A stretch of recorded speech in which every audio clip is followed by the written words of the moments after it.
The notion that history doesn't matter and that we can go back and reclaim, the pureness of the church, the early church somehow, is wrong, I think, and that, John Henry Newman talks about the development of doctrine, right? And so, the church lives in time, right? And so we can't pretend that history doesn't matter, right? We can't pretend that we can just sort of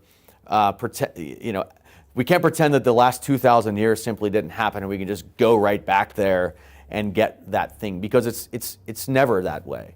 It's never that way again. And over time, doctrine has developed. Over time, liturgies have developed.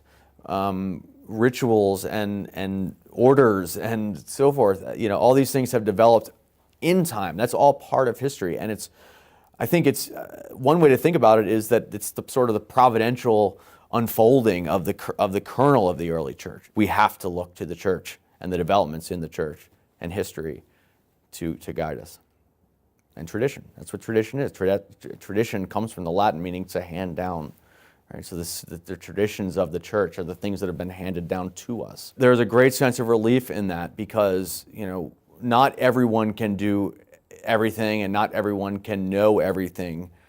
And so I think it's important that we rely on, we have to rely to some, as human beings, right, in our politics and our morals, and just in our very being, we rely on our parents to raise us, to teach us things, or to give birth to us, right? And so it is impossible for the human being, the human person, to not stand on the shoulders of those who have come before. It's the human condition, right? And so, but we kind of have this notion, I think, developed through the political philosophy of liberalism that and I mean that not as the American ideology of the Democratic Party, but I mean liberalism as the political philosophy, that the individual sort of stands on his or her own and sort of is self-creating.